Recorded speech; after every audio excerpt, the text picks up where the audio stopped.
Marami ang nagsasabi, pati ang mga kababayan natin, na tila may sakit sa isip ang ating Vice Presidente. Isa mo pa dito si Mon Tulfo na sinabi niya sa kanyang FB post na si Sara ay certified na baliw. Pero ang tanong, totoo ba ito? Isama pa dito sila Sandro Marcos at ilang mambabatas na tila may problema nga sa mental health si Sara. Pero nagsalita na ang isang psychiatrist na wala raw problema si VP Sara, pero nakakagulat, mas matindi pa, isa raw siyang hayop na halika. Tatay ninyo, itatapon ko siya sa West Philippine Sea. Diba? Paano? Gusto ko, ang galing yung ulo niya ba?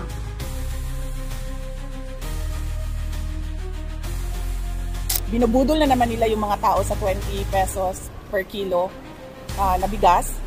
At magdududa ka dahil bakit Visayas lang? Hindi ba nagugutom yung mga tiga Mindanao? Hindi ba nagugutom yung mga tiga Luzon? Bakit 20 pesos per kilo lang? Ibibigay ko itong apple na ito kay Apple Nieto.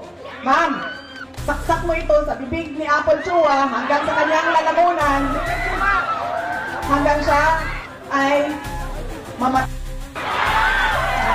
Anong tawag sa ganitong tao, mga anak? Walang? Klaro yan ha? At kanino siya walang respeto? Sa inyo.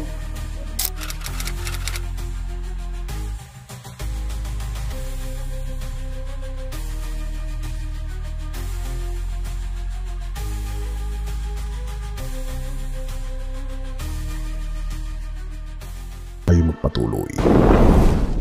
May sira ba talaga si VP Sara? May sakit ba talaga siya? Certified na baliw, iyan ang salitang binitawan ni Mon Tulfo tungkol kay VP Sara Duterte.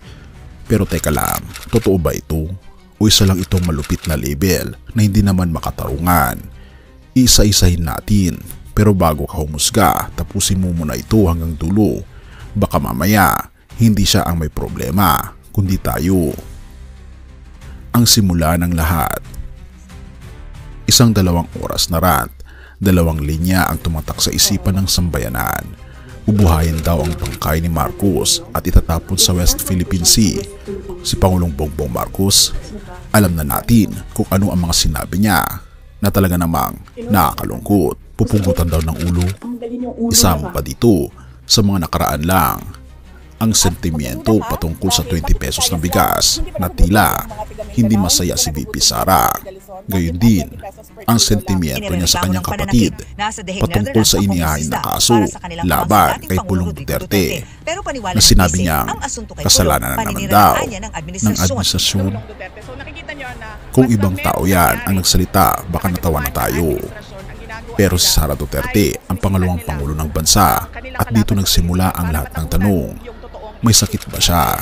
Normal ba yung inaasal niyang ganito? Hindi nag-iisa sa paghusga. Sandro Marcos, Matthew Manotok, mga Marcos mismo ang nagsasabing tila hindi maayos ang pag-iisip ni VP Sara. Sumunod ang ilang mababatas, Senado, Kongreso, tila nagkakaisa sa isang obserbasyon. May diferensya, may kailangang ipasuri, pero may catch. Hindi sang-ayon ang ilang eksperto. Paliwanag ng isang psychiatrist, ayon sa isang columnist, sa isang pribadong hapunan, isang lisensyadong psychiatrist ang naglabas ng mas malalim na opinyon. Hindi raw ito clinical mental illness, kundi isang hayop na sugatan, nasa survival mood, lumaban gamit ang tanging alam niyang paraan, galit, mura, banta, pananakot. Bakit? Dahil siguro sa wakas nararamdaman niyang hindi siya untouchable. Ito ang entitlement na bunga ng kapangyarihan. Isipin mo ito, kaibigan, bata pa lang sila, nakaluklok na sa pwesto ang amang si Duterte. Tila isinilang sa trono, lumaki sa kulturang sila ang batas, ngunit ngayong inaalisan ng kapangyarihan, sinusuri, tinatanggalan ng pondo, boom, nagka-crash ang ilusyon. Ayon pa sa isang psychiatrist, hindi siya ang sanay mawalan, sanay siyang sambahin. Kaya yung rant, hindi yan baliw, kundi reaksyon ng isang reyna na unti-unting nawawala ng kaharian. Pero mapapansin natin, may TikTok na sa gitna ng iskandalo sumayaw, naka-feather hat, naka-beret outfit, kasama ang mga kasambahay. Isang normal ba ang ganito? Sabi ng psychiatrist, hindi raw ito baliw, ito'y makiri, paraan ng pagtalikod, panginis sa mga nambabatikos. Parang sinasabi niyang, wala kayong epekto sa akin, pero may epekto nga ba? Baka kasi kung walang epekto, hindi na niya kailangan magpanggap. Ang tanong ay, kaya bang pag-aanin ng katwiran ang kawala? Ang tanong, nakakatulong ba ang paliwanag sa galit, kabastusan, at pananakot? Maaaring hindi, pero nabibigyang liwanag nito kung bakit siya naging ganoon. Hindi excuse, pero explanation. Kaya kapag tinanong mo ako ngayon, baliw ba si VP Sara? Ang sagot ko, hindi ko alam. Pero ayon sa mga kolumnista, siya raw ay delusyonal at tila lubhang mapanganib. Ang pinakamasakit sa lahat, nang tanungin kung ano ang kondisyon para magkabati sila ng mga Marcos, sagot niya, dapat humingi muna sila ng tawad kay Pastor Kibuloy. Anong klaseng prioridad yan? Ipinagtatanggol ang isang taong may kasong human trafficking habang libu-libong Pilipino ang namatay sa giyera kontra sa droga ng ama niya? Habang ninanakawan tayo ng pogo, family, smuggling at korupsyon? Gusto niya maghingi ng tawad ang gobyerno sa mga iniimbestigahan ngayon? Isang pa dito, ang problema sa dahing Netherlands na kung saan nandun ngayon ang ama at ang papalapit na impeachment case laban kay VP Sara ay paparating na rin. At talaga namang mapapansin natin sa mga rally ni VP Sara ang pambabatikos sa mga ginagawa ng administrasyon ngayon. Kahit na ang 20 pesos na bigas ay pinatulan na niya. At talaga namang iba na ito kaibigan. Hindi ito pagiging baliw, ito ay pagiging manhid. Therefore, ano ang bottom line? Si Sara Duterte ay produkto ng sistemang siya rin ang nagpalala. Hindi siya mentally ill sa clinical sense. Pero ayon sa mga kolumnista, siya ay delusional, entitled at disconnected sa katotohanan. At kung may tanong ka pa kung siya ba ay dapat manatili sa pwesto, isa lang ang masasabi natin.